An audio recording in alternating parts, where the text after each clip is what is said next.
Hello guys, welcome to Vidyakaksh. भाई मेरा नाम है तुषार। आज का हमारा टॉपिक है ह्यूमन सेटलमेंट। ये है हमारी जियोग्राफी की जो हमारी सेकंड बुक है, इंडियन पीपल एंड इकोनॉमी। ये उसका चैप्टर 4 ह्यूमन सेटलमेंट, मानव बस्ती है। ठीक है। इससे पहले भाई हमने हमारा चैप्टर 3 ह्यूमन डेवलपमेंट को कंप्लीट कर लिया है। अगर किसी ने वो चैप्टर नहीं पढ़ा है, अगर आप उसको पढ़ना चाहते हैं तो उस चैप्टर की वीडियो का लिंक आपको डिस्क्रिप्शन बॉक्स में मिल जाएगा।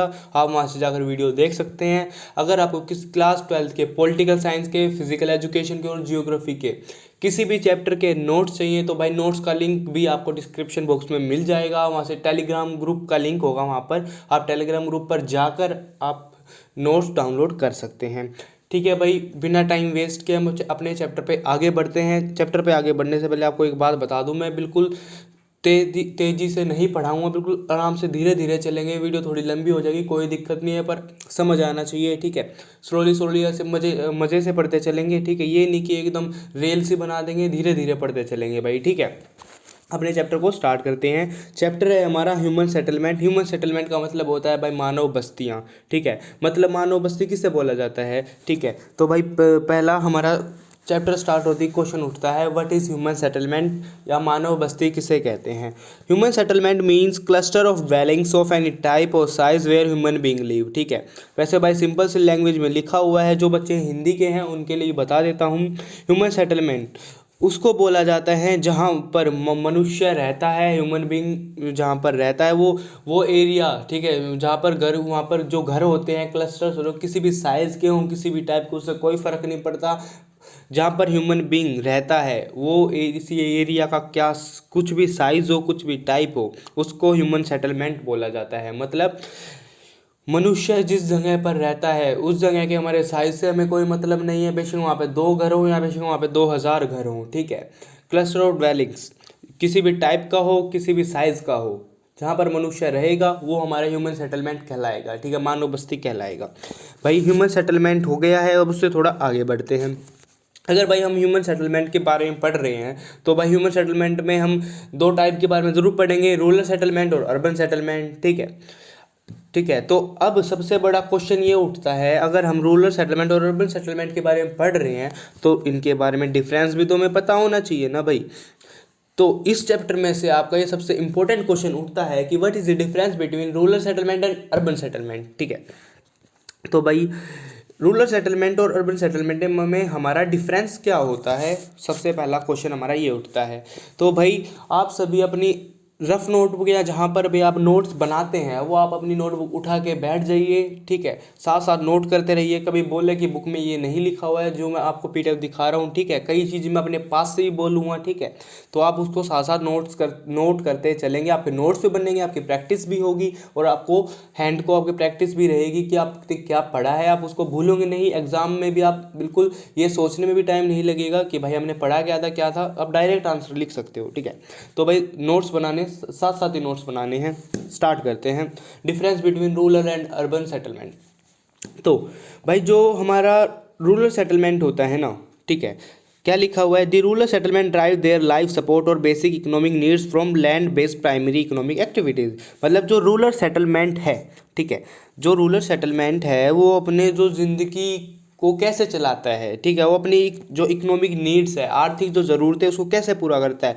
जो रूरल एरिया या रूरल सेटलमेंट के जो लोग होते हैं वो प्राइमरी एक्टिविटीज़ के द्वारा अपनी इकोनॉमिक नीड्स को पूरा करते हैं। प्राइमरी एक्टिविटीज़ में हमारा एग्रीकल्चर आता है, डेयरी फार्मिंग आता है। ठीक है, ठीक है, ये सब आता है। अब आते हैं अर्बन सेटलमेंट, सॉरी, ठीक है, रूरल हो गया, वो प्राइमरी ऑक्यूपेशन के उससे अपनी इकोनॉमिक नीड्स को पूरा करते हैं। अर्बन सेटलमेंट कैसे अपनी इकोनॉमिक नीड्स को पूरा करते हैं, वो प्राइमरी एक्टिविटीज़ को छोड़कर जो अदर्स एक्टिविटीज़ होती है, जैसे सेकेंडरी एक्टिविटीज़ या टर्सरी एक्टिविटीज़, उनके उससे, ठीक है, वो अपनी ज़रूरतों को पूरा करते हैं। ठीक है, अर्बन सेटलमेंट के जो लोग होते हैं ना वो पूरी तरीके से कच्चे माल की प्रोसेसिंग पर डिपेंड रहते हैं। मतलब कच्चा माल जो होता है वो उसको फिनिश गुड्स, जब तक उसका जो कच्चे माल का एक फिनिश गुड्स तैयार नहीं हो जाता वो उस पर पूरी तरीके से डिपेंड रहते हैं। ठीक है, तो अब ये सवाल उठता है कि जो कच्चा माल होता है वो प्रोड्यूस कौन करता है। हम सबको पता है भाई, जो हमारा रूरल एरिया वाले या रूरल सेटलमेंट के जो लोग होते हैं वो हमें प्रोवाइड कराते हैं रॉ मटेरियल। ठीक है, सेकंड पॉइंट हो गया, जो रूरल सेटलमेंट है वो हमें रॉ मेटेरियल प्रोवाइड कराता है।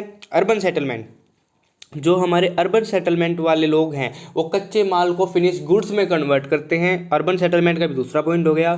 थर्ड पॉइंट आता है रूरल सेटलमेंट का, प्रोड्यूस फूड। जो हमारा रूरल सेटलमेंट है वो फूड प्रोड्यूस करता है, क्या गेहूँ, चावल, दाल, चने, ठीक है, एग्रीकल्चर सही तो भाई हमें खाना मिलता है। लोग जब किसान, जो रूरल पीपल हैं, रूरल सेटलमेंट के जो लोग हैं, जब वे कृषि करते हैं, फार्मिंग करते हैं, उसी से तो हम अपना पेट भरते हैं, अमीर हो गरीब हो, ठीक है, सब वहाँ से ही तो खाना खाते हैं। ठीक, वहाँ से मतलब रूरल एरियाज में अगर फसल उग के आएगी, वो मंडियों में जाएगी, जब तो हम उसको खरीद के खाते हैं। उनके बिना हम क्या कर पाएंगे? कुछ नहीं, या तो भूखे ही मरेंगे ना। तो रूरल सेटलमेंट वाले लोग फूड प्रोड्यूस करते हैं, ठीक है। अर्बन सेटलमेंट वाले सर्विसेज प्रोवाइड कराते हैं, बहुत सारी सर्विसेज होती हैं, ठीक है, एक सर्विस नहीं बहुत सारी होती हैं, ठीक है। वो कच्चे माल को फिनिश गुड्स में कन्वर्ट करते हैं, ठीक है, गेहूं से वे आटा बनाते हैं, आटे से बिस्किट, ब्रेड, बहुत कुछ चीज़, सब हर चीज़ बनाते हैं वे, ठीक है, ठीक है। ट्रांसपोर्टेशन सर्विस प्रोवाइड कराते हैं हमें, कम्युनिकेशन सर्विस प्रोवाइड कराते हैं, ठीक है। सिक्योरिटी होती है अर्बन सेटलमेंट में लोगों को, ठीक है।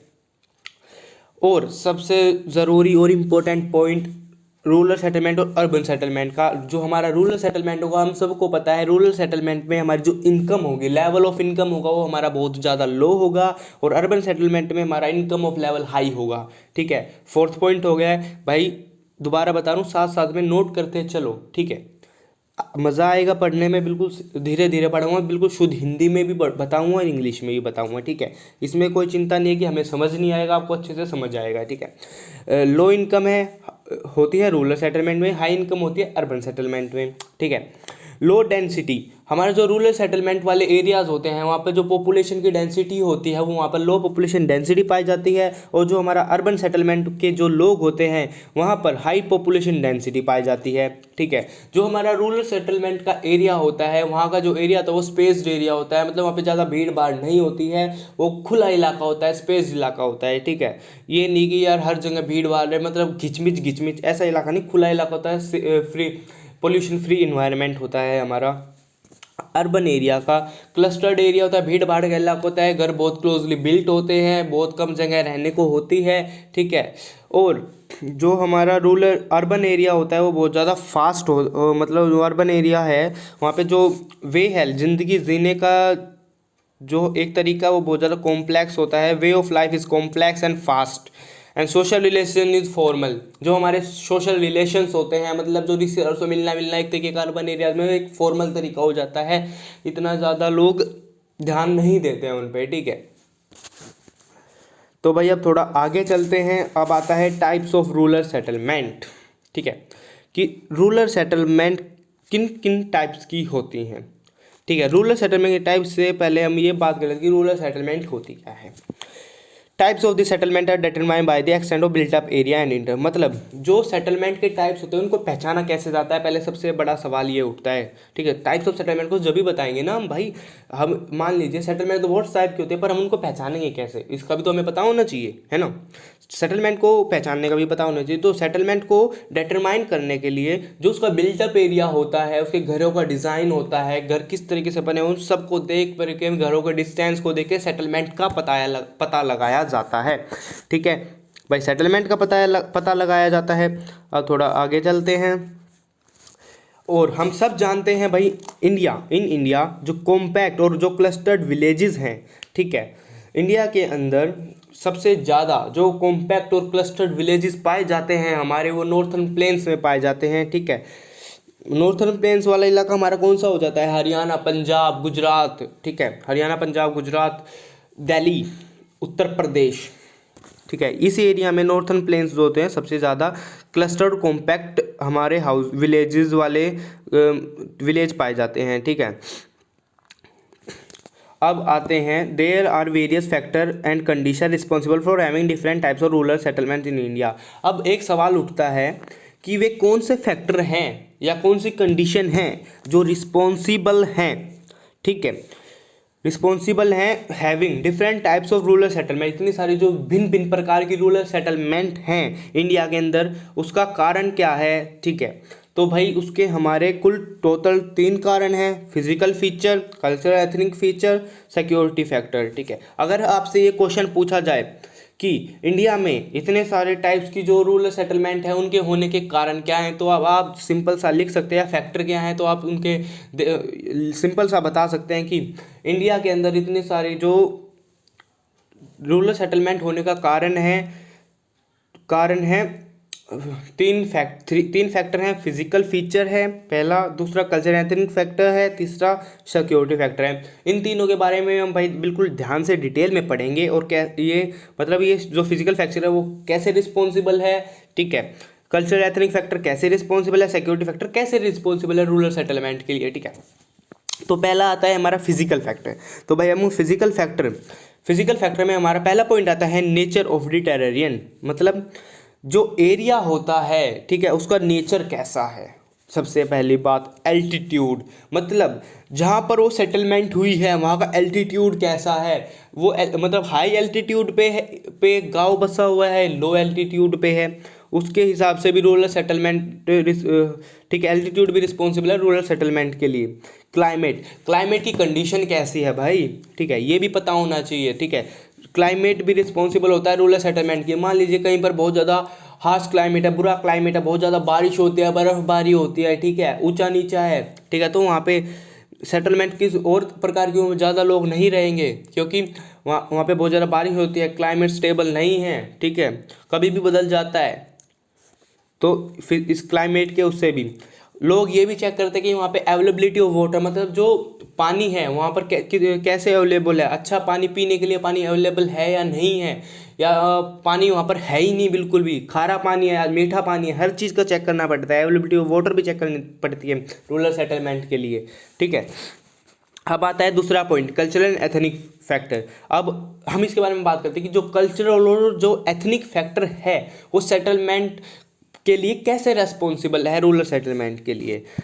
भाई कहीं पर भी सेटलमेंट होगी तो वहाँ पर सोशल स्ट्रक्चर ज़रूर देखा जाएगा, ठीक है। सोशल स्ट्रक्चर मतलब वहाँ का जो सामाजिक ढांचा है वो देखा जाएगा, वहाँ पर किस तरीके के लोग रहते हैं, ठीक है, वहाँ पर किस जाति के लोग रहते हैं, किस कास्ट के लोग रहते हैं, किस धर्म के लोग रहते हैं।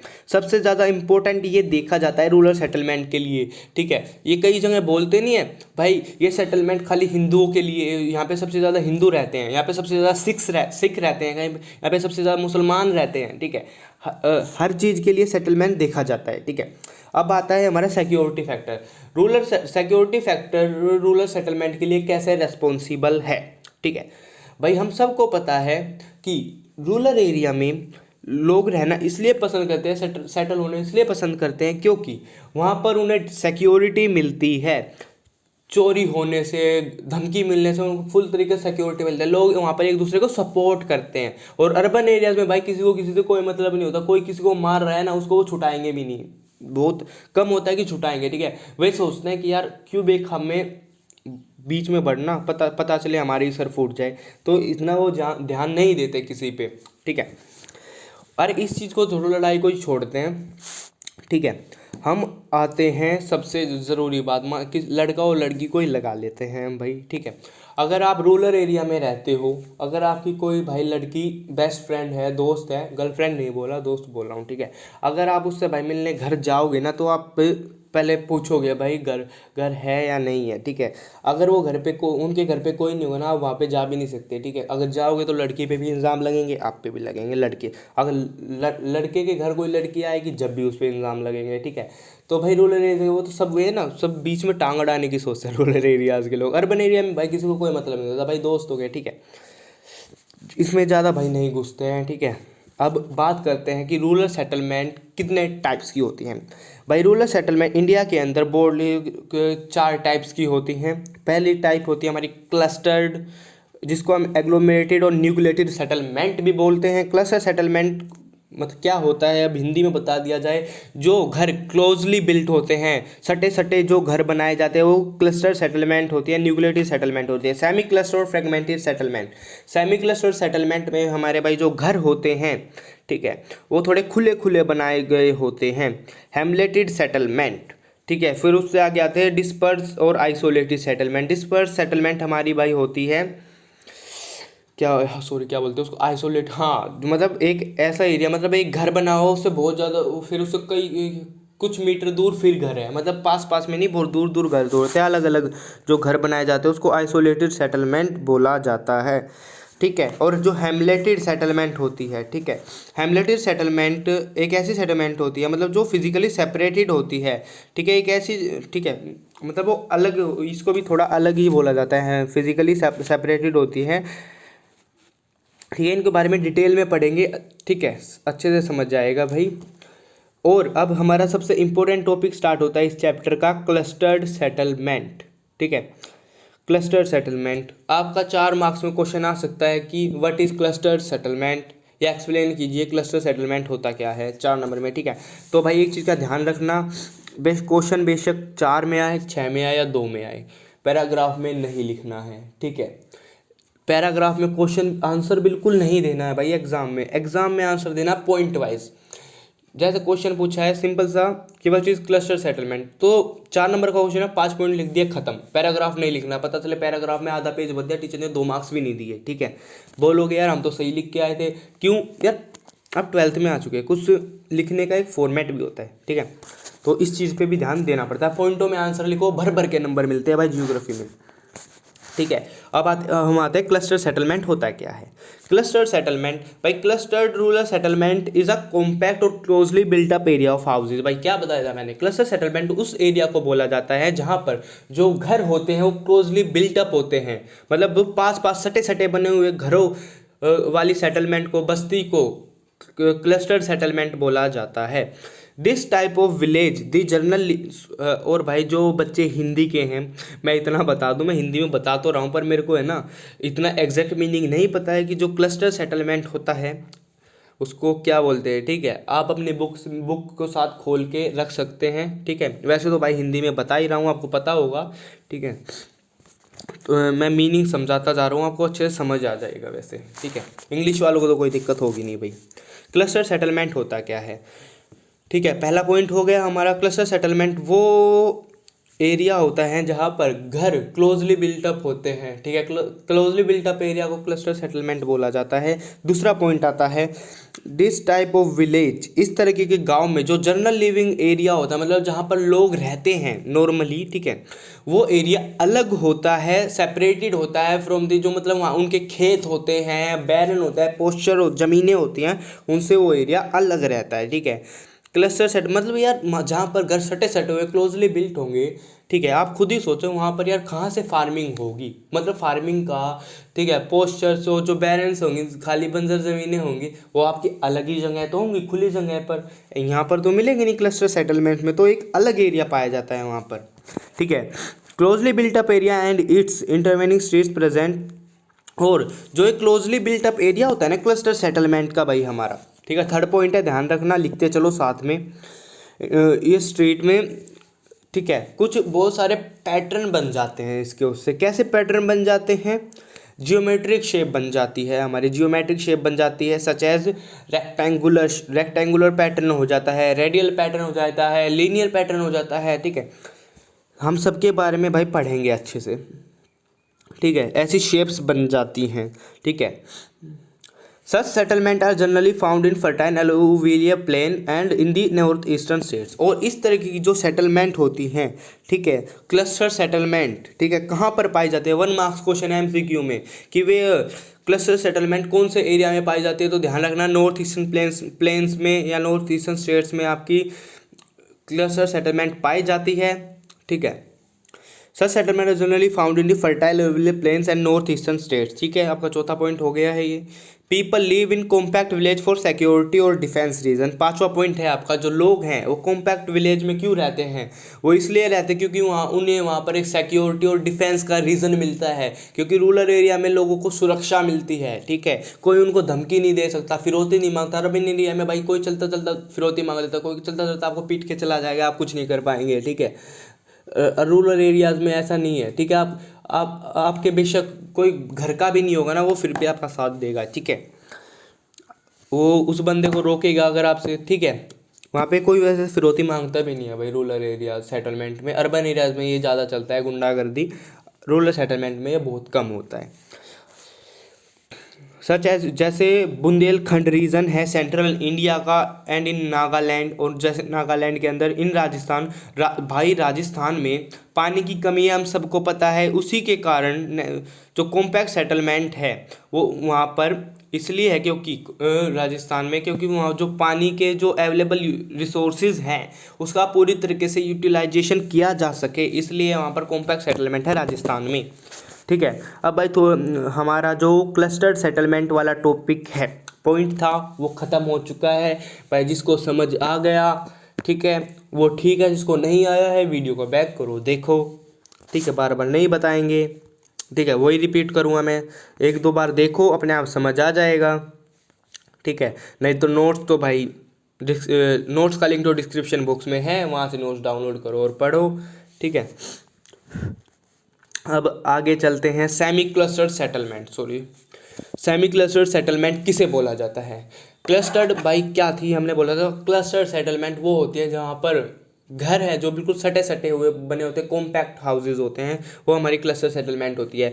तो अब यहाँ पे क्लस्टर्ड के आगे भाई सेमी लग गया, तो सेमी क्लस्टर्ड मतलब घर तो पास बने हुए पर ज़्यादा बिल्कुल सटे हुए नहीं है, थोड़ा थोड़ा गैप है घरों में, ठीक है। जैसे आपने ये आपको ये इमेज दिख रही है कि एक घर बना हुआ है, थोड़ा सा गैप है, फिर घर में दूर दूर घर बने हुए हैं, सेमी क्लस्टर सेटलमेंट्स है, ज़्यादा दूर नहीं है पर ठीक है, पर ज़्यादा पास भी नहीं है, इसको सेमी क्लस्टर सेटलमेंट बोलते हैं हम। सेमी क्लस्टर्ड और फ्रेगमेंटेड सेटलमेंट में result from tendency of clustering in a restricted area और disperse settlement.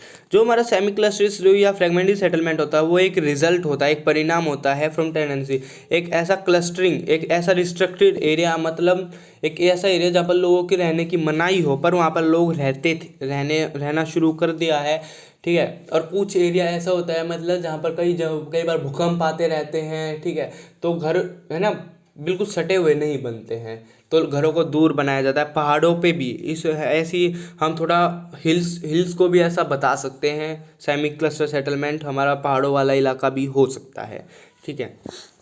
One or more section, और वैसे हमारा ये प्लेन एरिया भी हो सकता है, ठीक है। One or more section of the village society choose is or is force to live in a little way from the main cluster of village.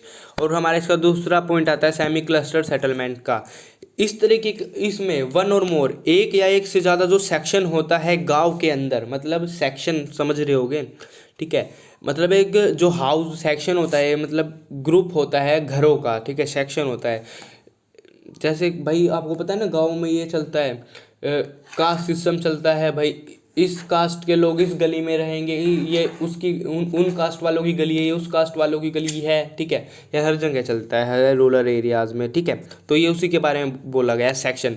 One or more section of the village society choose और is forced, ठीक है, एक या एक से ज़्यादा जो section होते हैं ना सोसाइटी के भाई, वो या तो वो चूज़ करते हैं, खुद चुनते हैं, या उनको मजबूर किया जाता है लीव लिटिल अवे, कुछ दूर रहने के लिए। जो मेन क्लस्टर होता है ना गांव का, ठीक है, मतलब जो मेन एरिया होता है किसी भी गांव का, उससे दूर रहने के लिए या खुद चूज़ करते हैं, उनको मजबूर किया जाता है, या उनको गांव से निकाल दिया जाता है कि आप यहाँ नहीं रह सकते, आपको गांव से बहिष्कार किया जाता है, ठीक है।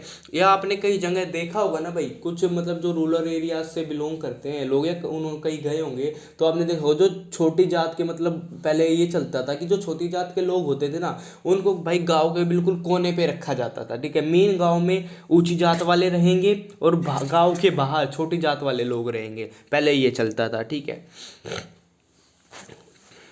तो ये उसी के बारे में हमारा बताया गया है।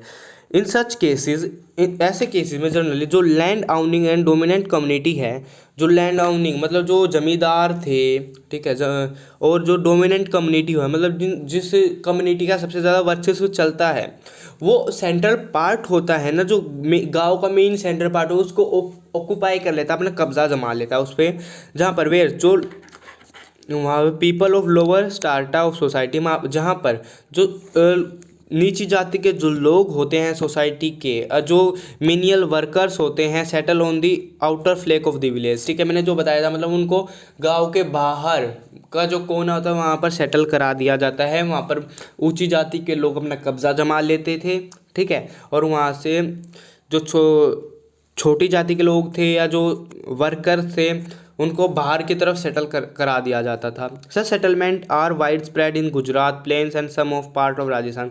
और भाई इसका सबसे बड़ा एग्जाम्पल दे रखा है, इसमें पॉइंटों के हिसाब से आंसर लिखना है, ध्यान रखना। इस तरीके की सेटलमेंट हमारी फैली हुई है गुजरात प्लेन में, और जो कुछ पार्ट है राजस्थान का वहाँ पर भी, ठीक है। तो भाई हमारा जो सेमी क्लस्टर सेटलमेंट है वो कंप्लीट हो जाता है। उससे आगे हम आते हैं अब हेमलेटेड सेटलमेंट। जो हमारी हेमलेटेड सेटलमेंट है वो होती क्या है? ये हमारी तीसरी सेटलमेंट है। टोटल 4 सेटलमेंट थी, 2 हम कंप्लीट कर चुके हैं। अब आते हैं तीसरी सेटलमेंट पे, हेमलेटेड सेटलमेंट पे। Sometimes settlement is fragmented into several units physically separated from each other bearing a common name. Hamleted settlement क्या होती है भाई? एक हेमलेटेड सेटलमेंट एक ऐसी सेटलमेंट होती है, कई बार जो सेटलमेंट होती है ना उसको इज़ फ्रेगमेंटेड इनटू सर्वल यूनिट, उसको कई यूनिट्स में बांट दिया जाता है, फिजिकली सेपरेट कर दिया, अलग कर दिया जाता है, जिसका उसको एक कॉमन नेम दे दिया जाता है। जैसे भाई आपने सुना होगा कहीं पर जो लोकली है ना, जो रूरल एरिया से लोग होंगे वो इसको ज़्यादा यूज़ करते हैं इसलिए, भाई हम उस पाने के नहीं है भाई, वो दूसरे पाने के लोग हैं, ये भाई हमारा पारा नहीं है, ठीक है। ये कई जगह उनको पारा भी बोला जाता है, पाना भी बोला जाता है, पाली भी बोला जाता है, नांगला, धानी, ठीक है, एक्सेट्रा एरियाज को इस तरीके से बांटा जाता है, ठीक है। कि इस पाने में भाई उस कम्युनिटी के लोग रहेंगे, उस कास्ट के लोग रहेंगे, उस धर्म के लोग रहेंगे, ऐसा होता है, ठीक है। उसको हेमलेटेड सेटलमेंट बोला जाता है, ठीक है। In various part of the country, ये इस तरह की जो यूनिट हैं, ठीक है, हमारी कंट्री के बहुत सारे वेरियस पार्ट्स में पाई जाती हैं। Such villages are more frequently found in middle and lower Ganga plains. और इस तरीके के जो गांव हैं वो सबसे ज़्यादा पाए जाते हैं, मतलब जैसे ये पाना, पारा, पल्ली, नंगला, ठीक है, धानी, एक्सेट्रा, इस तरीके की जो नाम वाले एरिया होता है ना, एक कम्युनिटी, मतलब इस तरह के जो गांव है ना सबसे ज़्यादा हमारे पाए जाते हैं। मिडल और जो लोअर गंगा प्लेन है, मतलब मिडल गंगा और जो लोअर गंगा प्लेन है ना, वहाँ पर सबसे ज़्यादा ये गांव हमारे पाए जाते हैं। Chhattisgarh and lower valley of the Himalaya, Chhattisgarh में भी, और जो लोअर वैली है हिमालयाज की वहाँ पर भी, ठीक है। तो भाई इसी के साथ हमारा हेमलेटेड सेटलमेंट ख़त्म होता है, और इससे आगे हम बढ़ते हैं डिस्पर्स सेटलमेंट पे। मतलब डिस्पर्स जो सेटलमेंट होती है वो हमारी होती क्या है, ठीक है। और भाई ध्यान रखना, अगर आपसे ये पूछा जाए कि what is rural settlement and explain its types, तो आपको सभी को एक्सप्लेन करके लिखना होगा, पैराग्राफ में नहीं, पॉइंटों में लिखना, ठीक है। टीचर मार्क्स नहीं काटेगा, ठीक है। अब आते हैं डिस्पर्स सेटलमेंट। डिस्पर्स सेटलमेंट होती क्या है भाई? डिस्पर्स सेटलमेंट को एक तरीके से आइसोलेटेड पैटर्न या आइसोलेटेड सेटलमेंट भी बोला जाता है इंडिया के अंदर, ठीक है। वेट अ मिनट, ठीक है। और जो डिस्पर्स सेटलमेंट होती है हमारी, ये हमारी लोकेटेड होती है पहाड़ों पर, हिल्स पर, या एग्रीकल्चर लैंड होती है जंगल्स के अंदर, ये रिमोट जंगल्स के अंदर हमारी ये लोकेटेड होती है, जो हमारी डिस्पर्स सेटलमेंट होती है, ठीक है। डिस्पर्ड और isolated settlement pattern in India appears in the form of isolated huts, मतलब जो आइसोलेटेड हट्स होती हैं, मतलब जहाँ पर एक अलग से झोपड़ी बनी हुई है, उसके आसपास कुछ नहीं, अकेली झोपड़ी है, ठीक है। उस तरह की सेटलमेंट को डिस्पर्स सेटलमेंट बोला जाता है, और हेमलेटेड सेटलमेंट बोला जाता है। वहाँ पर कुछ ही झोपड़ियाँ हैं, ठीक है, वो जंगल के बीचों बीच हैं, या और उन स्मॉल हिल्स या कुछ छोटी पहाड़ियों पर हैं, उसको भी हम हेमलेटेड सेटलमेंट बोल सकते हैं, ठीक है। नहीं सॉरी, हेमलेटेड नहीं, डिस्पर्स सेटलमेंट, सॉरी यार, मैं हेमलेटेड निकल गया मेरे मुंह से, डिस्पर्स सेटलमेंट बोल सकते हैं, ठीक है। आपको ये पिक्चर्स दिख रही होंगी, जैसे पहाड़ी इलाकों पे आपने देखा होगा, देखिए जैसे आपको ये दिख रहा है, एक घर यहाँ पर है आपका, ठीक है, और एक घर उस कोने पे है, एक घर उस कोने पे है, ठीक है।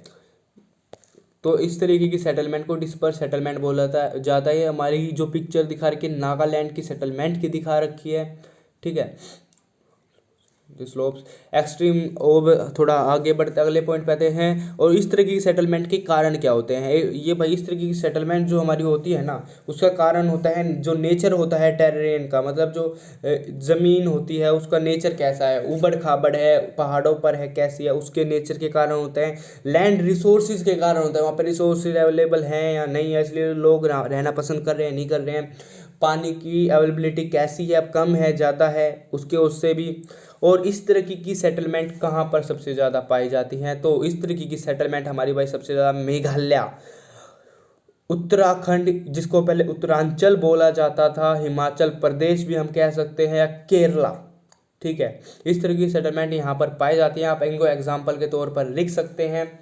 वैसे आपकी सबसे ज़्यादा इंपॉर्टेंट अभी क्लस्टर्ड और सेमी क्लस्टर सेटलमेंट होगी, उसके बाद आप डिस्पर्स देख सकते हैं, ठीक है। वैसे इंपॉर्टेंट तो आपका ये पूरा ही चैप्टर है, पर सबसे ज़्यादा इंपॉर्टेंट आपकी पहली वाली क्लस्टर्ड सेटलमेंट है, उसके बाद आपकी डिस्पर्स सेटलमेंट है, जिसके बारे में आप लिख सकते हैं, ठीक है। या खाली आपसे MCQ में ये भी पूछा जा सकता है कि इनमें 4 ऑप्शन दे दिए कि, ठीक है, जो क्लोजली बिल्ट अप एरिया या जो दूर दूर बने हुए होते हैं, इनको सेटलमेंट को कैसे सेटलमेंट बोला जाता है, ठीक है।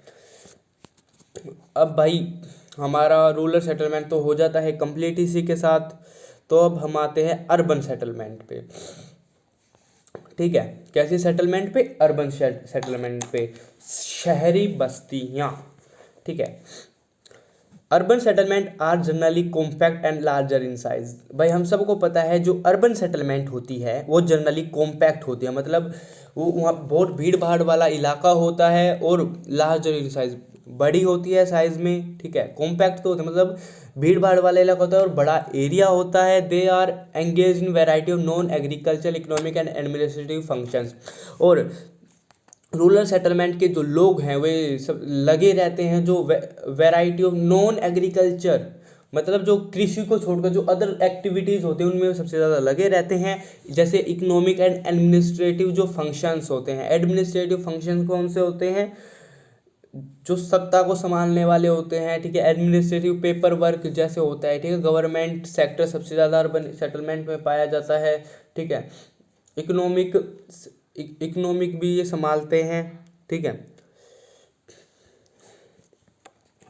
Cities are functionally linked to rural areas around them. और जो शहर होते हैं फंक्शनली लिंक्ड होते हैं रूरल एरियाज से जो उनके पास होते हैं, ठीक है। अर्बन सेटलमेंट में जो सिटीज़ होती हैं, जो शहर होते हैं, वो फंक्शनली किसी ना किसी तरीके से लिंक्ड होंगे रूरल एरिया से। जो उनके आसपास के रूरल सेटलमेंट होगी, रूरल एरिया होगा, वो इससे पूरी कुछ ना कुछ तरीके से लिंक्ड होंगे ही होंगे। जैसे या exchange of good and services perform, कई बार जो गुड एंड सर्विसेज है उनका भी आदान प्रदान किया जाता है, एक्सचेंज किया जाता है, ठीक है। कई बार directly and sometimes through a series of market towns and cities, ठीक है। डायरेक्टली भी लिंक्ड होते हैं कई बार अर्बन सेटलमेंट रूरल सेटलमेंट से, ठीक है। Cities are connected directly as well as indirectly with the village and also with each other। कई बार जो cities हैं वो connected होती हैं directly और कई बार indirectly गाँव के साथ उसके, और कई बार एक दूसरे के साथ, ठीक है। अब आते हैं भाई evolution of towns in India. Bharat के अंदर जो टाउन्स हैं उनकी शुरुआत एवोल्यूशन कैसे हुआ, ठीक है। Towns flourish since pre historic times in India, ठीक है। जो टाउन्स हैं मतलब जो शहर हैं, ठीक है, वो भारत के अंदर भाई प्री हिस्टोरिक मतलब ऐतिहासिक उस टाइम के इतिहास के समय से ही हैं। इवन हम देखें जैसे even at the time of Indus valley, मतलब सिंधु घाटी या सिंधु इंडस वैली सिविलाइजेशन या सिंधु की जो सभ्यता उसको हम बोल सकते हैं। जैसे वहाँ पर भी पाए गए थे हमारे जैसे शहर, towns like Harappa and Mohenjodaro were in अस्तित्व में थे, वेयर इन एक्सिस्टेंस, ठीक है। तो मतलब इसमें हमारा सिंपल सा क्वेश्चन बनता है कि what is the evolution of towns in India, या एक्सप्लेन कीजिए कि भारत के अंदर जो टाउन्स के एवोल्यूशन है वो कैसे स्टार्ट हुई। तो जो भारत के अंदर तो भाई जो टाउन्स है ना वो प्री हिस्टोरिक टाइम से ही चले आ रहे हैं। Even at the time Sindhu घाटी सभ्यता के टाइम से ही जैसे टाउन से जैसे हमारे हड़प्पा हो गया या मोहनजोदारो है वो पहले से अस्तित्व में हैं। The following period has witness the evolution of towns. और इस तरीके का जो फॉलोइंग पीरियड था वो विटनेस है एवोल्यूशन ऑफ टाउन्स का, मतलब जो शहरों का निर्माण है, ठीक है, उससे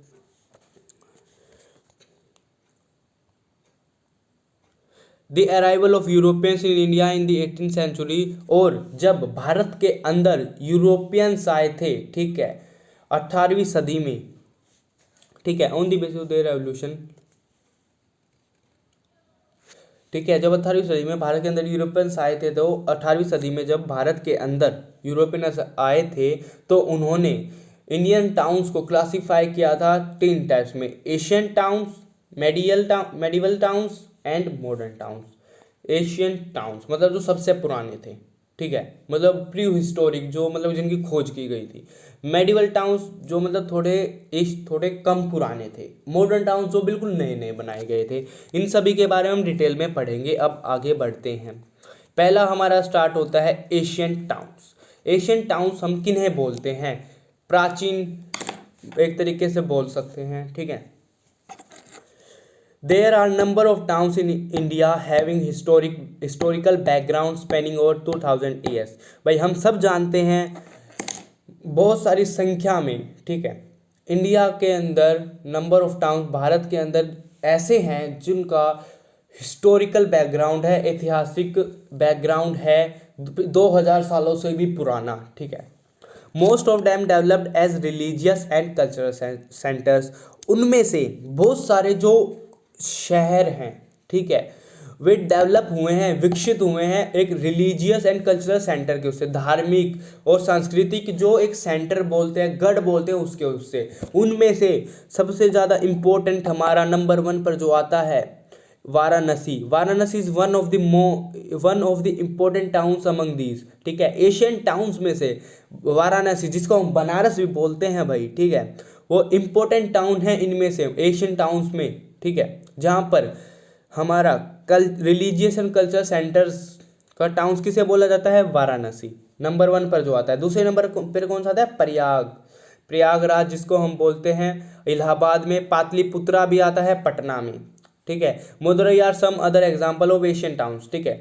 अगर आपसे MCQ में भी ये भी पूछा जा सकता है कि 4 ऑप्शन दे दिए, ठीक है, कि हरियाणा, दिल्ली, पंजाब और वाराणसी में से आपको ये चूज करना है कि एशियन टाउन्स कौन सा है, तो आपका क्या आंसर होगा? एशियन टाउन्स है हमारा वाराणसी। और वन ऑफ द इम्पोर्टेंट, सबसे इम्पोर्टेंट एशियन टाउन्स कौन सा है? वाराणसी, ठीक है। प्राचीन जो शहर है हमारा, उसको हम बनारस को बोलते हैं। आपको भाई पता नहीं होगा, बनारस के अंदर सबसे ज़्यादा मंदिर पाए जाते हैं। बनारस एक ऐसी जगह है जहाँ पर सबसे ज़्यादा मंदिर पाए जाते हैं। आपको हर गली में गारंटी के साथ 2 से 4 मंदिर से ज़्यादा मिल जाएंगे। क्यों भाई, मैं गया हूँ इसलिए मैं बता रहा हूँ, ठीक है। मेडिवल टाउन्स,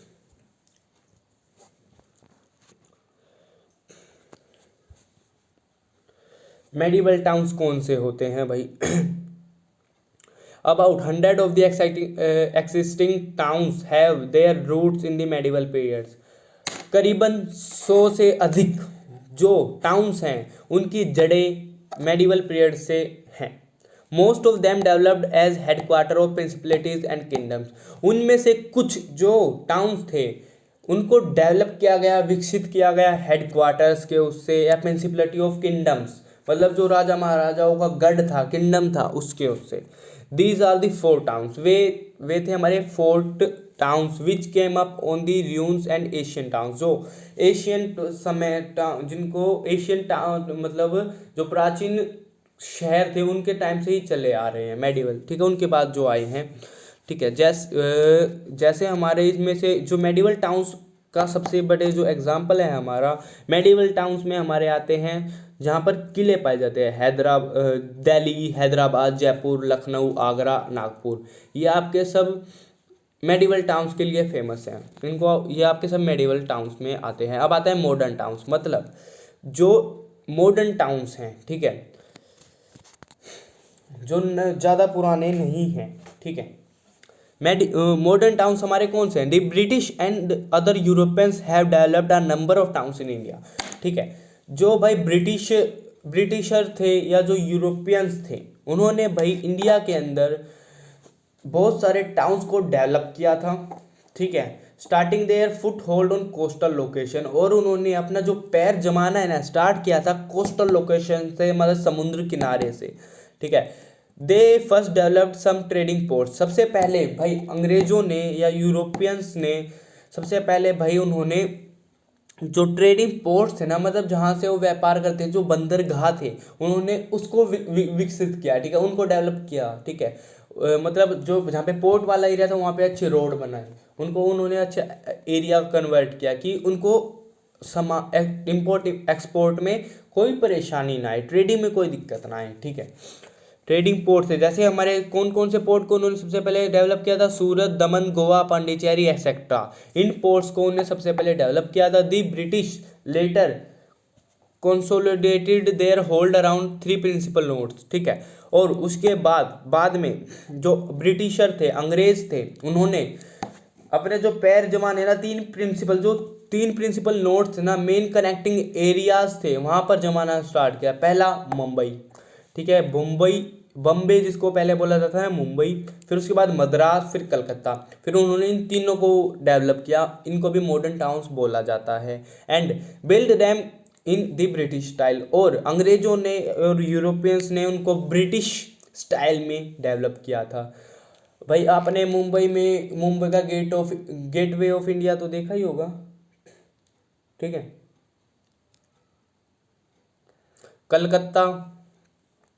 कलकत्ता हो गया, चेन्नई हो गया। ठीक है, इनके चेन्नई, मद्रास, कलकत्ता, कोलकाता का कैलकाता। And built them in British style, उन्होंने अपने स्टाइल में उसको बनाया, ब्रिटिश स्टाइल में उनको कराया था। आपको ये इमेजेस दिख रही होंगी। ठीक है, rapidly extending their domination either directly or through control over the princely states. और जो अंग्रेज थे उन्होंने बहुत तेजी से अपना जो साम्राज्य है, डोमिनेशन है, ठीक है, उसको बहुत तेजी से बढ़ाया, एक्सटेंड किया आइदर डायरेक्टली, और जो प्रिंसली स्टेट्स थी उनकी मतलब जो राजा महाराजा अपने राज्यों पर मतलब अपने वहाँ पर कंट्रोल करते थे, उनको सबको उखाड़ के उनका कंट्रोल को अपने अंदर ले लिया, प्रिंसली स्टेट्स को उखाड़ के फेंक दिया था। ठीक है, सबको अपने कब्जे में ले लिया था। ठीक है, स्टैब्लिश देयर एडमिनिस्ट्रेटिव सेंटर्स, और अंग्रेजों ने खुद के एडमिनिस्ट्रेटिव सेंटर्स को स्टैब्लिश कर दिया था, मतलब सत्ता चलाने के लिए उन्होंने खुद के सेंटर्स बना दिए थे। हिल्स टाउन्स, उन्होंने हिल्स टाउन्स बनाए थे, समर रिजॉर्ट्स बनाए थे। And added a new civil, ठीक है, थोड़ा आगे चलते हैं, सिविल एडमिनिस्ट्रेटिव, एक उन्होंने नया सिविल एडमिनिस्ट्रेटिव भी स्टैब्लिश किया। मिलिट्री एरियाज टू देम, ठीक है, और मिलिट्री एरियाज भी बनाए खुद के लिए। Towns based on modern industries also evolved after 1850s। Jamshedpur can be cited as an example. ठीक है, जो टाउन है बेस्ड ऑन मॉडर्न इंडस्ट्रीज, कुछ ऐसे टाउन्स भी थे जो मॉडर्न इंडस्ट्रीज पर बेस्ड थे, उनकी भी जो वे इवॉल्व हुए थे, उनकी शुरुआत हुई थी 1850। उसके बाद जमशेदपुर उसका सबसे बड़ा एग्जाम्पल है। आपका क्वेश्चन आ सकता है कि मॉडर्न इंडस्ट्रीज़ की शुरुआत कब हुई थी। ठीक है, तो आप लिख सकते हैं मॉडर्न इंडस्ट्रीज़ की शुरुआत 1850 के बाद हुई थी। कहाँ से हुई थी? जमशेदपुर से हुई थी। ठीक है, आफ्टर इंडिपेंडेंस, आज़ादी के बाद a large number of towns has been developed as administrative headquarter. भाई इंडिया के अंदर आज़ादी के बाद बहुत सारे टाउन्स, ठीक है, उनको डेवलप्ड किया गया as administrative headquarter. Administrative headquarter के उससे, ठीक है, एडमिनिस्ट्रेटिव हेडक्वार्टर के उसको किन किन को डेवलप किया गया? भाई हमारा पहला आता है चंडीगढ़, भुवनेश्वर, गांधीनगर, डिस्पुर एक्सेट्रा। इनको हमारा एडमिनिस्ट्रेटिव सेंटर के उससे डेवलप किया गया था। एंड इंडस्ट्रियल सेंटर आज़ादी के बाद कौन कौन से किन किन को डेवलप किया गया था? Such as Durgapur. ठीक है, ये भाई आपको ध्यान रखना है, मैप में पूछा जा सकता है कि एडमिनिस्ट्रेटिव हेडक्वार्टर, इनमें से आप एडमिनिस्ट्रेटिव हेडक्वार्टर शो कीजिए यहाँ पर, या इंडस्ट्रियल सेंटर्स को शो कीजिए। ठीक है, दुर्गापुर, भिलाई, सिंदरी, बरौनी। ठीक है, some old towns also developed as satellite towns, और कुछ जो पुराने टाउन्स थे उनको भी डेवलप किया गया था एक तरीके से सैटेलाइट टाउन्स के उससे, अराउंड मेट्रोपॉलिटन सिटीज़। जैसे जो मेट्रोपॉलिटन सिटीज़ ही सच एज गाजियाबाद के पास, Rohtak, Gurugram around Delhi, with increasing investment in rural areas. और जो रूरल एरियाज से वहाँ पर जो इन्वेस्टमेंट थी वो भी बढ़ाई गई थी। A large number of medium and small towns have developed all over the country. बहुत बड़ी संख्या में मीडियम और जो छोटे टाउन्स थे उनको भी डेवलप किया गया था हमारी पूरी कंट्री के अंदर। ठीक है, अर्बन सेटलमेंट हो गई थी। एवोल्यूशन ऑफ सिटीज़ 3 टाइप्स थे, हो गए थे। ठीक है, अब आता है अर्बनाइजेशन इन इंडिया, भारत के अंदर शहरीकरण। ठीक है, इंपॉर्टेंट क्वेश्चन है। ठीक है, 5 मार्क्स में भी आ सकता है, 6 मार्क्स में भी आ सकता है, ध्यान रखना। ठीक है, वैसे इस चैप्टर में से आपके 1 मार्क्स के क्वेश्चन ज़्यादा बनेंगे भाई, ठीक है, या 4 मार्क्स के। तो भाई पहला, अर्बनाइजेशन इन इंडिया, भारत के अंदर शहरीकरण। The level of urbanization is measured in term of percentage of urban population to total population. जो लेवल है अर्बनाइजेशन का, मतलब शहरीकरण का जो लेवल है उसको मेजर किया जाता है term of percentage of urban population का जो परसेंटेज है टोटल, मतलब किसी कैसे मेजर किया जाता है अर्बनाइजेशन को भारत में, जो टोटल पॉपुलेशन है, ठीक है, उसके उससे उसमें जो अर्बन पॉपुलेशन की परसेंटेज है उसके उससे हमारा अर्बनाइजेशन को मेजर किया जाता है।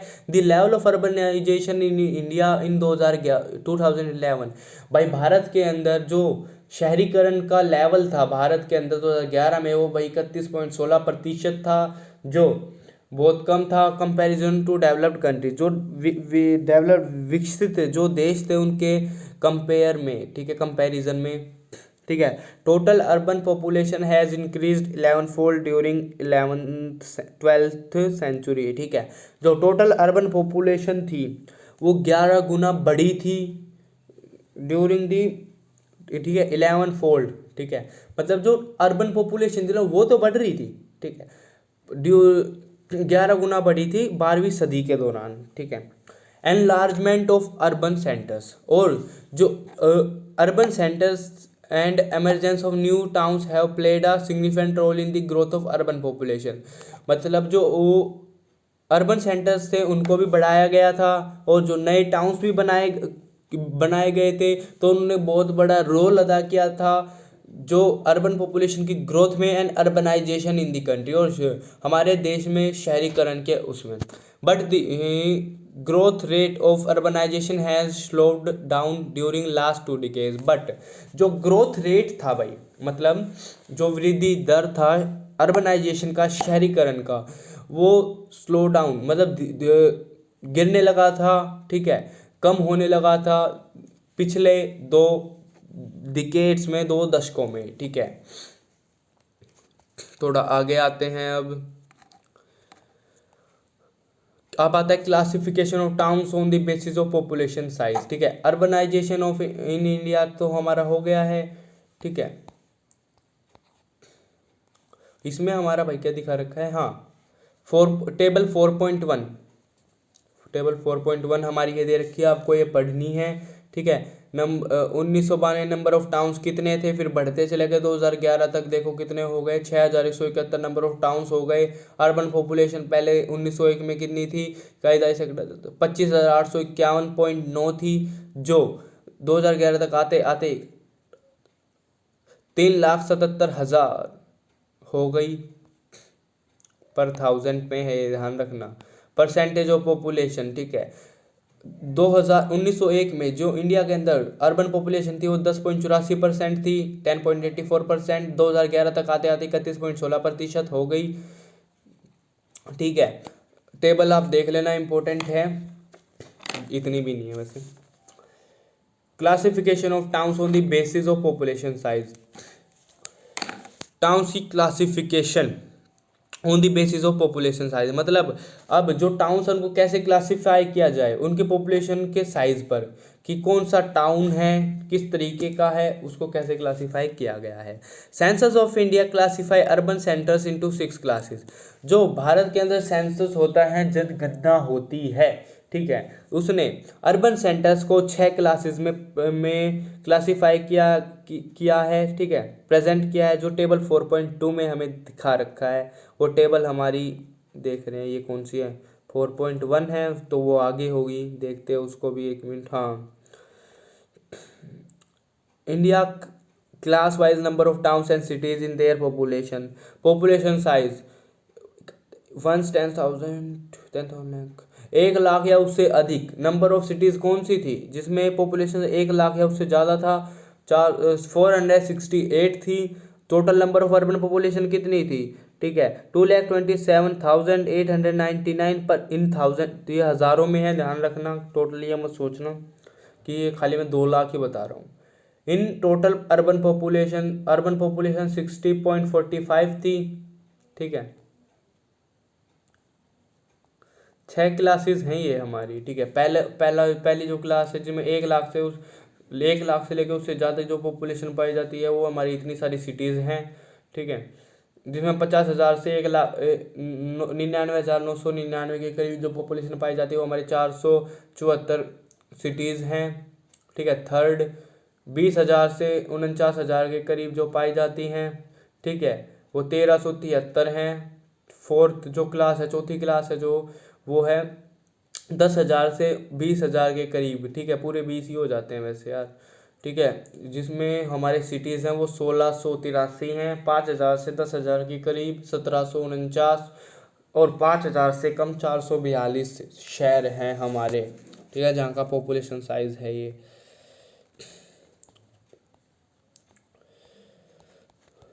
अब भाई अपना इसको पढ़ते हैं। Classification of towns on the basis of population size, मतलब जो टाउन्स हैं उनको कैसे क्लासीफाई किया गया था पॉपुलेशन के साइज पर, ठीक है। Census of India classify urban centres into 6 classes present in table 4.2, ठीक है भाई। हमने टेबल 4.2 देख लिया है, 6 क्लासेस भी पढ़ लिए हैं, ठीक है। Urban centres with population of more than 1 lakh is called city or class first town, ठीक है।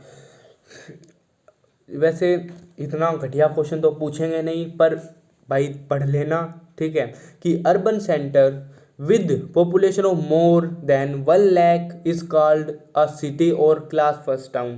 क्लास फर्स्ट टाउन किसे बोला जाता है? एक ऐसे अर्बन सेंटर को जहाँ पे पॉपुलेशन 1 लाख से ज़्यादा हो, ठीक है, उसको क्लास फर्स्ट टाउन बोला जाता है।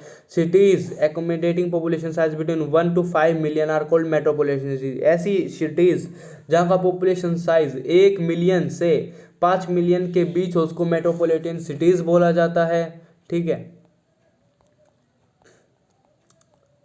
मोर देन 5 मिलियन, और जिनमें पॉपुलेशन साइज 5 मिलियन से ज़्यादा हो, ठीक है, more than 5 million is mega cities, ठीक है। ध्यान रखना, क्लास फर्स्ट टाउन किसे बोला जाता है, मेट्रोपॉलिटन सिटी किसे बोला जाता है, मेगा सिटीज़ किसे बोला जाता है। 1 मार्क्स क्वेश्चन आ सकता है, ठीक है। टीचर का दिमाग घूम जाए तो कुछ नहीं बता भाई, कैसा भी दे दे।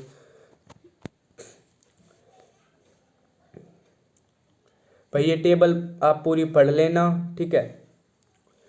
उसके बारे में आपको बताया गया है। Greater Mumbai is largest agglomeration with 18.4 million people. जो हमारी ग्रेटर मुंबई है, ठीक है, ग्रेटर मुंबई है वो एक सबसे बड़ी लार्जेस्ट एग्लोमरेशन है, ठीक है, जहाँ पर जो टोटल पॉपुलेशन है वो 18.4 मिलियन जहाँ पर लोग रहते हैं। उसके बाद ग्रेटर मुंबई के बाद सबसे बड़ी जो एग्लोमरेशन है वो हमारी दिल्ली आती है, फिर कलकत्ता आता है, फिर चेन्नई आता है, फिर Bengaluru and Hyderabad and other mega cities in the country, ठीक है। तो अगर आपसे ये पूछा जाए कि सबसे बड़ी लार्जेस्ट एग्लोमरेशन इंडिया के अंदर कौन सी है, तो आप क्या लिखेंगे? ग्रेटर मुंबई। 1 मार्क्स क्वेश्चन सबसे ज़्यादा इंपॉर्टेंट, आपसे ये पूछा जा सकता है, गारंटीड पूछा जा सकता है एमसीक्यू में, ठीक है। फंक्शनल क्लासिफिकेशन ऑफ टाउन्स, ठीक है। अब हमारा पॉइंट आता है फंक्शनल क्लासिफिकेशन ऑफ टाउन्स, मतलब जो टाउन्स की क्लासिफिकेशन है वो फंक्शनल टाइप की कैसी है, ठीक है। थोड़ा अब आगे बढ़ते हैं भाई, ठीक है। ये चीज़ ध्यान रखना, 1 से जो 5 मिलियन वाली जो सिटीज़ होती हैं उनको मेट्रोपॉलिटन सिटीज़ बोला जाता है। 5 मिलियन से ज़्यादा की जो होती हैं या जिनमें 5 मिलियन पॉपुलेशन पाई जाती है उनको मेगा सिटीज़ बोला जाता है, ठीक है। अब आते हैं हम फंक्शनल क्लासिफिकेशन ऑफ टाउन्स, ठीक है। फंक्शनल क्लासिफिकेशन ऑफ टाउन्स पे आ जाते हैं। तो फंक्शनल क्लासिफिकेशन ऑफ टाउन्स में भाई हमारे टाउन्स को कई उसमें क्लासिफाई किया गया है। जैसे पहला आता है administrative towns and cities, industrial towns, transport cities, commercial towns, mining towns, garrison cantonment towns, ठीक है। थोड़ा आगे चलते हैं, ठीक है। Educational towns, religious and cultural towns, tourist towns, ठीक है। भाई एमसीक्यू में पूछा जा सकता है कि आपका एजुकेशनल टाउन्स कौन सा है, रिलीजियस टाउन्स कौन सा है, ठीक है, कुछ भी पूछा जा सकता है, तो भाई पढ़ना तो ज़रूरी है। या टूरिस्ट टाउन कौन सा है। थोड़ा आगे, हाँ पीछे कहाँ गया, हाँ ये रहा, सॉरी। एडमिनिस्ट्रेटिव टाउन, भाई पहली जो क्लासिफिकेशन टाउन्स की वो है administrative towns and cities. Administrative towns and cities किन्हें बोला जाता है? Town supporting administrative headquarter of higher order are administrative towns. ठीक है, ऐसे शहर जो एडमिनिस्ट्रेटिव हेडक्वार्टर हों जहाँ पर ऑफ हायर ऑर्डर, जहाँ पर एडमिनिस्ट्रेटिव, उनको एडमिनिस्ट्रेटिव टाउन्स बोला जाता है, मतलब जहाँ पर पूरा सत्ता को संभालने वाली चीज़ें हों। ठीक है, जहाँ पर आपकी पार्लियामेंट होगी, ठीक है, या आपकी क्या बोलते हैं कोर्ट होगा, ठीक है, संसद होगी, ठीक है, नगर पालिका वालिका, इनको एडमिनिस्ट्रेटिव टाउन्स एंड सिटीज़ बोला जाता है। ठीक है, जैसे सब इनमें आपके आज एडमिनिस्ट्रेटिव टाउन्स और सिटीज़ में आपका भाई आ जाता है चंडीगढ़, न्यू दिल्ली, भोपाल, शिलोंग, गुवाहाटी, इम्फाल, श्रीनगर, गांधीनगर, जयपुर, चेन्नई एक्सेट्रा। फिर आता है इंडस्ट्रियल टाउन्स, औद्योगिकर, और जो औद्योगिकरण से जुड़े हुए जो शहर हैं वे टाउन से भी कौन कौन से हैं? जो इंडस्ट्रियल टाउन्स हैं हमारे, industries constitute prime motive force of these cities. भाई जो हमारे इंडस्ट्रियल टाउन्स हैं ना, तो वे हैं हमारे भाई मुंबई, पहला Mumbai, Salim, Coimbatore, Modinagar, Jamshedpur, Hooghly, Bhilai etcetera. Industrial town मतलब जहाँ पर हमारी इंडस्ट्रीज पाई जाती हैं वो हमारे इंडस्ट्रियल टाउन्स हो जाते हैं। ठीक है, ट्रांसपोर्ट टाउन्स कौन कौन से हैं हमारे? They may be ports. Transport towns को सिटीज़ या जो हम बोलते हुए मेनली पोर्ट्स वाला इलाका होता है, जो एंगेज्ड मतलब लगे होते हैं एक्सपोर्ट एंड इम्पोर्ट एक्टिविटीज़ में, such as Kandla, Kochi, Kozhikode, Visakhapatnam etcetera, जो इस तरह की पोर्ट्स होते हैं, और हब्स ऑफ इनलैंड ट्रांसपोर्ट, और जो इनलैंड ट्रांसपोर्ट के हब्स होते हैं such as Agra, Dhulia, Mungleshwari, Itarsi, Katni etcetera. Commercial towns हम किन्हें बोलते हैं भाई? Towns and cities specialising in trade and commerce.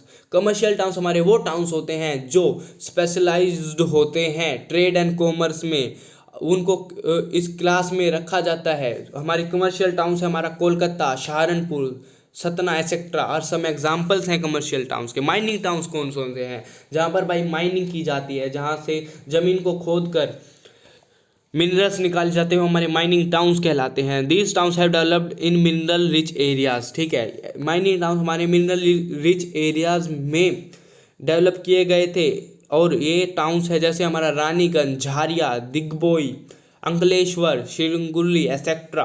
ठीक है, garrison cantonment towns, the towns emerge as garrison towns such as Ambala, Jalandhar, Mhow, Babina, Udhampur etcetera.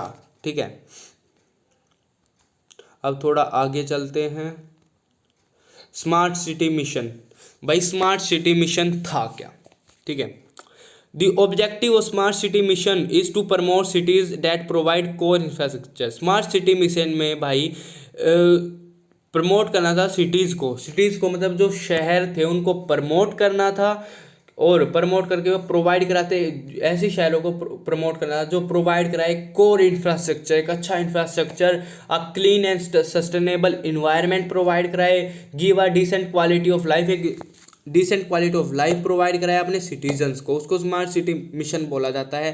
Question आए तो लिख लेना, वैसे मुश्किल ही आएगा। ठीक है, वैसे इम्पोर्टेंट देख लेना। ठीक है, अब आता है एजुकेशनल टाउन्स। एजुकेशनल टाउन्स आपके कौन कौन से होते हैं?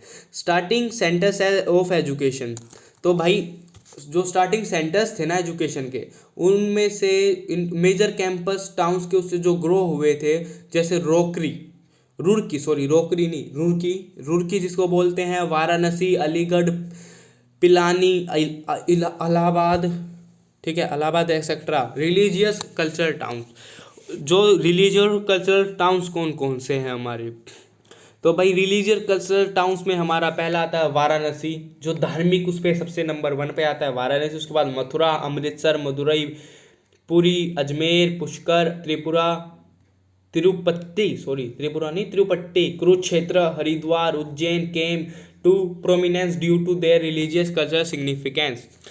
टूरिस्ट टाउन्स कौन कौन से हैं भैया जी? भाई टूरिस्ट टाउन्स में हमारा आता है नैनीताल, मसूरी, शिमला, पचमढ़ी, जोधपुर, जैसलमेर, उदगीमंडलम, बेरानी क्या ऊटी जिसको बोलते हैं, उदगीमंडलम पता नहीं क्या नाम था यार ये, Mount Abu are some of the tourist destination. ठीक है, इसी के साथ भाई हमारा ये चैप्टर कंप्लीट होता है। आप ये जो एक्सरसाइज है वो भी आप कंप्लीट कर लेना, ठीक है। आपके मैं इंपॉर्टेंट क्वेश्चन आपको बता देता हूँ। ये 4 जो आपके एमसीक्यू दे रखे हैं ये तो इंपॉर्टेंट आपके हैं ही चारों के चारों, और इनमें से आपको जो सबसे इंपॉर्टेंट है वो पहला वो कि ह्यूमन सेटलमेंट होती क्या है। ह्यूमन सेटलमेंट के बाद रूरल सेटलमेंट किसे बोला जाता है, मतलब explain the types of rural settlement. Rural settlement के 4 टाइप्स थे, ठीक है। 4 को एक्सप्लेन कर देना। 6 मार्क्स का क्वेश्चन आए तो, नहीं तो आपका डायरेक्ट पूछा जाएगा कि क्लस्टर सेटलमेंट को एक्सप्लेन कीजिए, पॉइंटों में लिख देना। 4 नंबर का क्वेश्चन आएगा, 5 पॉइंट लिख दिया, बहुत हो जाता है। नहीं तो आपका एवोल्यूशन ऑफ टाउन्स पूछा जाएगा या अर्बन सेटलमेंट क्या होते हैं ये पूछा जाएगा, ठीक है। ज़्यादा इसमें से कुछ नहीं आएगा, पर मेन 1 मार्क्स क्वेश्चन पक्का आ सकते हैं।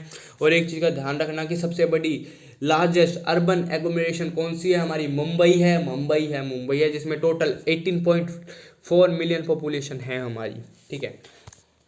तो भाई अगर आपको वीडियो अच्छी लगी हो, आपको चैप्टर समझ आया हो, तो वीडियो को लाइक ज़रूर कर देना और हमारे चैनल को सब्सक्राइब भी कर लेना। आपको अगर मैंने वीडियो डालूँ तो आपको नोटिफिकेशन मिल जाएगी, ठीक है भाई। वीडियो अच्छी लगी तो वीडियो को लाइक कर देना और चैनल को सब्सक्राइब ज़रूर कर लेना। अगर आपको इस चैप्टर के नोट्स भी चाहिए तो नोट्स का लिंक डिस्क्रिप्शन बॉक्स में है, आप वहाँ से जाकर नोट्स डाउनलोड कर सकते हैं। क्लास 12 के फिजिकल एजुकेशन, जियोग्राफी या पॉलिटिकल साइंस किसी भी चैप्टर के नोट्स चाहिए, जाओ डिस्क्रिप्शन बॉक्स में लिंक है, वहाँ से जाकर डाउनलोड कर लो। आप हमें इंस्टाग्राम पर भी फॉलो करना चाहते हैं तो फॉलो कर सकते हैं। अगर आपको कोई डाउट हो तो भाई हमें आप कमेंट कर सकते हैं या डायरेक्ट आप हमें इंस्टाग्राम पर मैसेज कर सकते हैं। इंस्टाग्राम आईडी का लिंक आपको डिस्क्रिप्शन बॉक्स में मिल जाएगा। इसी के साथ अलविदा लेते हैं, मिलते हैं अगली वीडियो में। Thank you guys.